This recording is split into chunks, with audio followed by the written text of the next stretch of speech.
Hi! Hello! నమస్తే, వనకం, అదాబ్. నేను మీ Bhaskar Timma. Sir అని పిలవచ్చు, అన్నయ్య అని కూడా పిలవచ్చు. 10థ్ క్లాస్ స్టార్ట్ అయిపోతున్నారు కదా! మీ అందరికీ కొన్ని విషయాలు చెప్తా. 10థ్ క్లాస్ హిందీలో మంచి మార్క్స్ తీసుకొని రావాలంటే ఎలా? సో, మీ సీనియర్స్ ఏం చేశారో అదే పని ఎగ్జాక్ట్‌గా చేస్తే సరిపోద్ది. మామూలుగా హిందీ సబ్జెక్ట్‌ని అసలు మనకెందుకు ఇంక్లూడ్ చేశారంటే 3 లాంగ్వేజ్ పాలిసీ ఒకటుంటది. అంటే ప్రతి మనిషి తన మాతృభాషను నేర్చుకుంటే తనున్న ప్రాంతంకి, హిందీ నేర్చుకుంటే తన దేశంలో ఎక్కడైనా సరే, ఒకవేళ ఇంగ్లీష్ నేర్చుకుంటే ఇంటర్నేషనల్ లెవెల్‌లో హెల్ప్ అవుతదని అనుకుంటారు. సో, ఇప్పుడు ఈ హిందీ ఉంది కదా! హిందీ లాంగ్వేజ్ నేర్చుకున్నారో లేదో సంగతి పక్కనెడితే, మార్క్స్ కోసం మనం వేటాడుతూ ఉంటాం. ఇన్ జనరల్ అదే జరుగుతుంది. కాబట్టి హిందీ లాంగ్వేజ్ ఎలా నేర్చుకోవాలనేది నాకు సంబంధం లేదు. కానీ హిందీలో జిమ్మిక్స్ చేసి మార్క్స్ ఎలా తీసుకొని రావాలనేది మాత్రం ఈ సెషన్‌లో చేస్తున్నా. నీకు కూడా అదే ఎగ్జాక్ట్‌గా కావాలంటే, ఏం చేసి హిందీలో మంచి మార్క్స్ తీసుకొని రావచ్చు. నీ సీనియర్స్ ఏం చేసారో అదే పని నేను చేస్తా. ఇదే స్ట్రాటజీని నమ్ముకుంటే నీకు లక్కీగా 99 కూడా రావచ్చు. So, set అయిపోద్దనమాట. సో, మొత్తం డీటెయిల్‌గా చెప్తా. అయితే ఎవ్రీ ఇయర్ కూడాను మనకి గవర్నమెంటు అక్టోబర్ టైంకి ఆ ఇయర్‌కి తగ్గట్టుగా మోడల్ పేపర్స్ అన్నీ రిలీజ్ చేస్తారు. కానీ మనకిప్పుడు ప్రెజెంట్ అందుబాటులో 25, 26 ఉంది కదా! మీ ఎస్ఏ1 ఎగ్జామ్స్ వరకు కూడాను ఇదే ప్యాటర్న్ ఫాలో అవుతుంది కాబట్టి దీన్నే చేద్దాం. ఒకవేళ ఇది నేర్చుకుంటే ఇదే ప్యాటర్న్‌లో వెళ్తే హిందీలో మంచి మార్క్స్ రాకపోతాయేమో అని అనుకుని మాత్రం విడిచిపెట్టేస్తారా? మళ్ళీ మొదటికి మాత్రం వస్తుంది. మహా అయితే ఒక 5% మాత్రమే దీంట్లో చేంజెస్ వస్తాయి. కొత్తగా వచ్చే చేంజెస్‌లో. మిగిలినంతా సేమ్. కాబట్టి దీన్ని యాజ్ ఇట్ ఈజ్‌గా ఫాలో అయిపోండి. మంచి మార్క్స్ వచ్చేస్తాయి. అయితే నేను చెప్పిన స్ట్రాటజీని చెప్పినట్టుగా చేసుకుంటూ వెళ్ళండి. మంచి మార్క్స్ వస్తాయి. సరేనా? సో, ముందుగా సంబంధించేది మనకి మార్క్స్ కోసమే చేయాలంటే గవర్నమెంట్ వాడు కూడా మామూలుగా క్లియర్‌గా వాడు ఫిక్స్ అయిపోయాడు. పార్ట్ 1 ఉంది కదా! ఇదే పార్ట్ 1లో ఫస్ట్ ఒక గద్యాంశం ఇస్తాడు. ఈ గద్యాంశం ఇచ్చి ఇక్కడ 4 క్వెషన్‌లు ఇస్తాడు. దీనికి 5 మార్క్స్ ఇస్తాడు. నీకు చదవడం వస్తే చాలు ఈ దాన్ని రాసేయొచ్చు. ఒక పారాగ్రాఫ్ ఇస్తాడు. ఒక 2 మార్క్స్ క్వెషన్ ఇచ్చి మిగిలిన 1 మార్క్ క్వెషన్స్ అనేవి ఇచ్చేస్తారు. ఈ పారాగ్రాఫ్ నుండి ఆన్సర్స్ వస్తాయి. ఇది రాయలేరా ఈజీగా రాసేస్తారు. తెలంగాణ పిల్లలకి కొద్దిగా డిఫికల్ట్ చేస్తారు. అవసరమైతే బయట నుండి కూడా క్వెషన్ ఇస్తారు. మీకు ఆ ప్రాబ్లమ్ లేదు. సింపుల్‌గా అయిపోద్ది. డన్. దాని తర్వాత ఒక పద్యాంశం ఇస్తాడు. ఈసారి మీ టెక్స్ట్ బుక్‌లోనే ఒక పద్యం ఇస్తాడు. ఆ పద్యాన్ని ఇచ్చి దాన్ని కింద ఈ క్వెషన్స్ ఇస్తాడు. దీని ఆన్సర్ రాయాలి. పైనే క్వెషన్స్ ఉంటాయి. దాన్ని రాసుకుంటూ ఎళ్ళిపోతాం. ఓకేనా?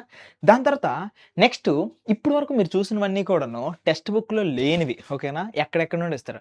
కానీ ఈసారి ఇచ్చిన ఈ పారాగ్రాఫ్ ఉంది కదా! ఇది టెక్స్ట్ బుక్‌లో నుండే ఇస్తాడు. లెసన్ 1, లెసన్ 3 నుండి వస్తాయి. సో, నేనేం చెప్పాలనుకుంటున్నానంటే ఎవరైతే లెసన్ రీడింగ్ చేయాలనుకుంటున్నారో మీకు రీడింగ్ చేస్తే ఎక్స్‌ట్రా అడ్వాంటేజ్. చెయ్యకపోయినా సాల్వ్ చేయొచ్చు. ఒకవేళ చేస్తే మాత్రం ఎక్స్‌ట్రా అడ్వాంటేజ్. సో, మీకు మంచిది. లెసన్ రీడింగ్ చేస్తే క్వెషన్ అండ్ ఆన్సర్‌లు హెల్ప్ అవుతది. సో, ఎవరైనా సరే లెసన్ రీడింగ్ చేయాలనుకుంటే చేయొచ్చు. ఇక్కడ ఒక ఉపయోగపడుతుంది. ఒకవేళ చేయకపోయినా సరే ఈ క్వెషన్‌కి ఆన్సర్ పెట్టొచ్చు. సో, ఇక్కడ పారాగ్రాఫ్ ఇచ్చాడు. పారాగ్రాఫ్‌కి ఒక 5 మార్క్స్ ఇచ్చేస్తాడు. ఒక్కొక్క పారాగ్రాఫు మల్టిపుల్ చాయిస్ కదా! అయిపోద్ది. దాని తర్వాత నెక్స్టు ఈసారి మనకి ఏ లెసన్ నుండి ఇస్తాడో మనకు తెలీదు. సో, డైరెక్ట్‌గా ఒక పారాగ్రాఫ్ ఈసారి ఇస్తున్నాడు. దీని నుండి కూడా క్వెషన్ అండ్ ఆన్సర్ రాయమంటాడు. ఈజీగా రాస్తాం. ఓకే. దీంతో పాటుగా నెక్స్ట్ లాస్ట్‌గా ఒక మనకి ఏదో ఒక పద్యం ఇస్తాడు. ఆ పద్యం నుండి కింద కొన్ని క్వెషన్స్ ఇస్తాడు.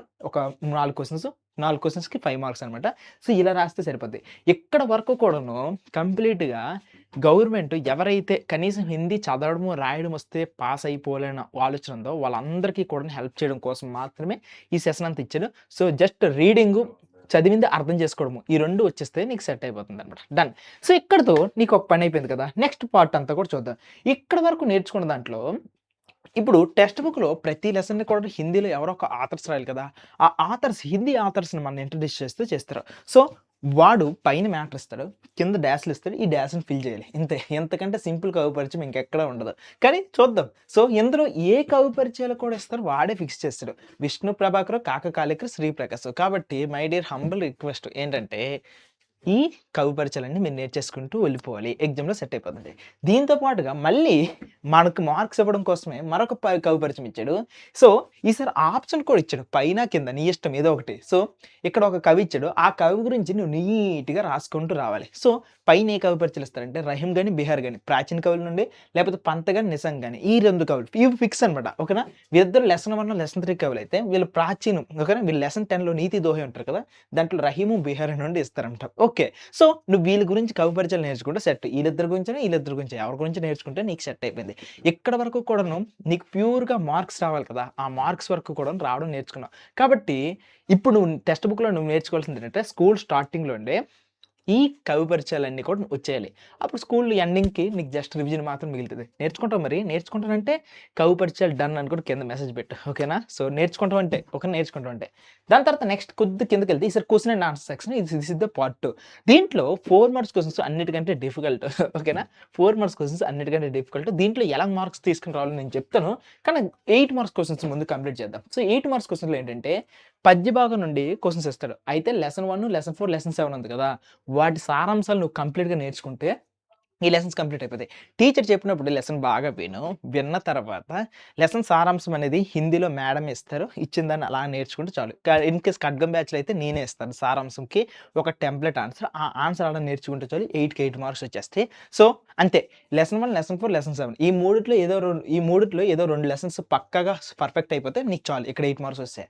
తర్వాత గద్య భాగంకి సంబంధించినంత వరకు కూడాను లెసన్ 2, లెసన్ 5, లెసన్ 11, లెసన్ 12 ఏదో 3 లెసన్స్‌వి పక్కాగా నువ్వు నేర్చేసుకుంటే టెంప్లేట్ ఆన్సర్ ఉంటది. సో, కంప్లీట్‌గా ఆన్సర్. ఆ ఆన్సర్స్ నేర్చుకుంటే 4 ఆన్సర్స్ నీకు ఇక్కడ క్వెషన్స్ కూడా నీకు 8 మార్క్స్ క్వెషన్స్ అనేవి వచ్చేస్తాయి. ఓకేనా? ఇలా నీకు సెట్ అయింది కదా! ఈ 8 మార్క్స్‌తో పాటు నీకు ఇక్కడ 8 మార్క్స్ నువ్వు నేర్చుకుంటే నీకొచ్చే పెద్ద బెనిఫిట్ ఏంటో తెలుసా? ఇక్కడ 4 మార్క్స్ క్వెషన్స్ ఉంటాయి కదా! వీటిని నువ్వు సాల్వ్ చేయొచ్చు. ఎలా సాల్వ్ చేయొచ్చంటే ఇక్కడ నువ్వు అబ్జర్వ్ చెయ్యి.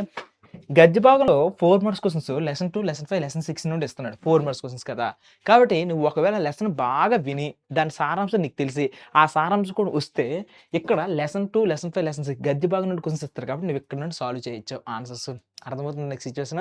ఇక్కడ నుండి ఆన్సర్ సాల్వ్ చేయొచ్చు. ఇందాకలా పద్య భాగంలో సారాంశం నేర్చుకున్నావు కదా!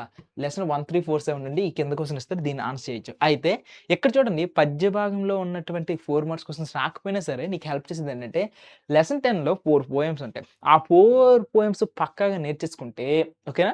ఆ 4 పోయెమ్స్‌లో పక్కాగా ఒక పోయెమ్ ఇస్తారు కాబట్టి ఈ 4 పోయెమ్స్ నేర్చుకుంటే కింద ఈ 8 మార్క్స్ క్వెషన్స్ ఏమి నేర్చుకోవాల్సిన అవసరం లేదు. సింపుల్‌గా పని అయిపోద్ది. కాబట్టి నేను చెప్పేదేంటంటే జస్ట్ పోయెమ్స్‌లో అయితే ఈ 10 పోయెమ్స్ అన్ని నేర్చేసుకోవాలి. నువ్వు కవి పరిచయాలు నేర్చుకోవాలి. కవి పరిచయాలతో పాటు ఇందాకల చెప్పిన సారాంశాలు నేర్చుకోవాలి. సారాంశాలతో పాటుగా ఇప్పుడు నేను చెప్పిన ఈ 4 పోయెమ్స్ నేర్చుకుంటే నీకు సెట్. ఓకేనా? ఈ 4 మార్క్స్ కోసం ఈ సంవత్సరం అంతా కూడా ఎఫర్ట్ పెట్టు. ఆ కింద ప్రోజ్ నుండి ఇస్తాడన్నమాట.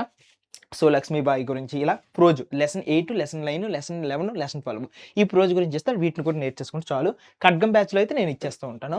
నెక్స్ట్ లాస్ట్‌గా నాన్ డీటెయిల్డ్ ఉంటది. నాన్ డీటెయిల్డ్‌లో నీకు 'దో కళాకారు అనోకోపాయ్' ఈ లెసన్స్‌లో ఉన్నటువంటి దీంట్లో ఒక 4 క్వెషన్‌లు ఉంటాయి. దీంట్లో ఒక 4 క్వెషన్‌లు ఉంటాయి.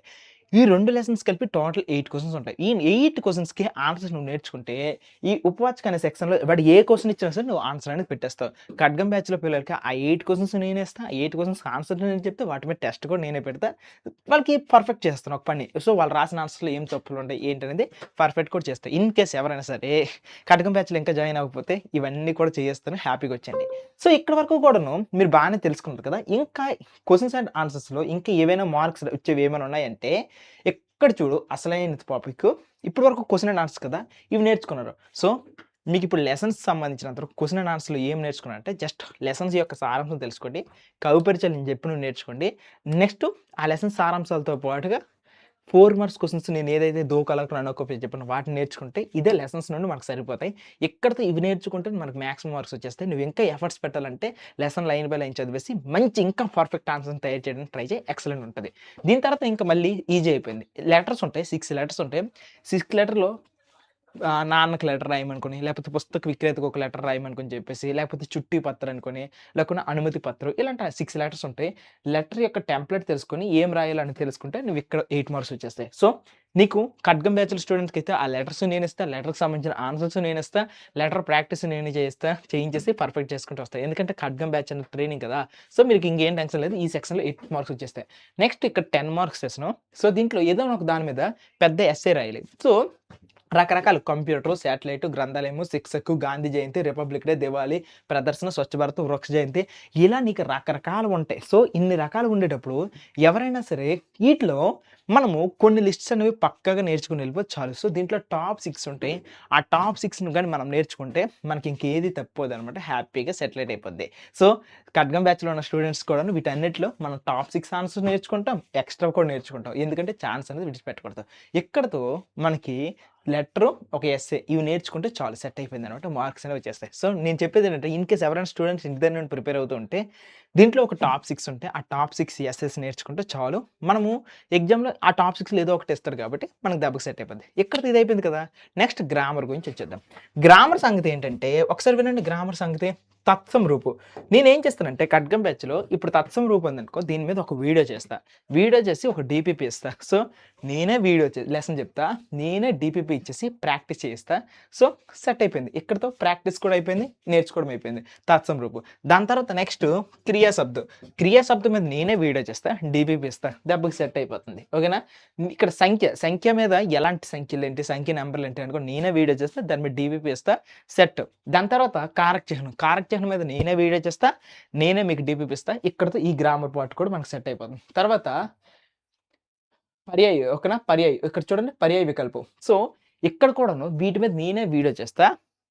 నేనే డీపీపీ ఇస్తా. సెట్. నెక్స్ట్ విలోమ శబ్దం. అపోజిట్ వర్డ్స్ అన్నమాట. నేనే వీడియో చేస్తా. లిస్ట్ ఇస్తానన్నమాట. ఓకేనా? పర్యాయ పదాలకు గాని, విలోమ శబ్దం అంటే అపోజిట్ వర్డ్స్‌కి గాని, లేకపోతే సమానార్థక పదాలకు గాని, తత్సమ రూపం గాని వాటికంటే ఒక స్పెసిఫిక్ లిస్ట్ ఉంటది. ఆ లిస్ట్ నువ్వు ప్రిపేర్ అయిపోతే చాలు. నీకు ఇంకేం ప్రాబ్లమ్ లేదు. ఎక్కడి నుండైనా క్వెషన్ ఇచ్చినా సరే నువ్వు సాల్వ్ చేస్తావు. కాబట్టి ఆ లిస్ట్ నేనే ఇస్తా. నీకు దెబ్బకి సెట్ అయిపోద్ది. ఓకేనా? దీంతో పాటుగా సమాసాలు. సో, సమాసాలు, సందులు ఈ 2 చాలా ఇంపార్టెంట్ కాబట్టి సంధి విచ్ఛేదు, సమాసం వీటి మీద సెపరేట్‌గా వీడియోస్ చేస్తా. ఒక డీపీపీ చేస్తా.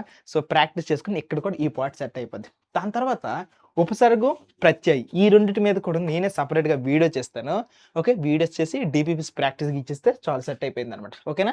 So, that's it. Next grammar పార్ట్‌లో ముహావరా ఉంటది. జాతీయాలు వీటికి ఒక 50 లిస్ట్ ఉంటది. 50 లిస్టు వాటికి తెలుగులో అర్థాలు నెక్స్ట్ మళ్ళీ డీపీపీస్ ఇస్తే మనకు చాలు సెట్ అయిపోతుంది. లింగ్ అనేది completely grammar based topic. Concept చెప్తాను, డీపీపీస్ చెప్తాను, రకరకాల ప్రాక్టీస్ క్వెషన్స్ ఇస్తాను సెట్ అయిపోతుంది. వచన్ అంటే సింగులర్, ప్లూరల్ ఉంది కదా! సింగులర్, ప్లూరల్ అనే దాని మీద నేనే వీడియోస్ చేస్తాను. సో, డీపీపీస్ చేస్తాను సెట్ అయిపోతది. ఇది ఖడ్గం బ్యాచ్‌లో. కాల్ సో, ఇది ప్రెజెంట్ టెన్స్, ఫ్యూచర్ టెన్స్ ఇది చేంజ్ చేయడము. నేనే వీడియో చేస్తా. డీపీఎఫ్స్ ఇస్తా. సెట్ అయిపోతుంది. నెక్స్ట్ శుద్ధ రూపుకి సంబంధించినంత వరకు కూడాను ఇక్కడ రాంగ్ సెంటెన్స్ ఇస్తాడు. రైట్ సెంటెన్స్‌గా మార్చాలి. సో, దీనికి సంబంధించి కూడా వీడియో చేస్తాను. డీపీఎఫ్స్ ఇస్తాను. ఇది కూడా సెట్ అయిపోతుంది. సో, ఇలా మీకు అన్నీ కూడా సెట్ అయిపోతాయి. సో, ఫైనల్‌గా నేనేం చెప్పాలనుకుంటున్నాను ఏంటంటే హిందీకి సంబంధించి మీరు టూ మచ్ డిఫికల్ట్‌గా ఏం ఫీల్ అవ్వకండి. ఓకేనా? పార్ట్ 1 అనేది ఎలాగో డెడ్ ఈజీ. పార్ట్ 1లో జస్ట్ కవిపరిచయాలు ఉన్నాయి కదా!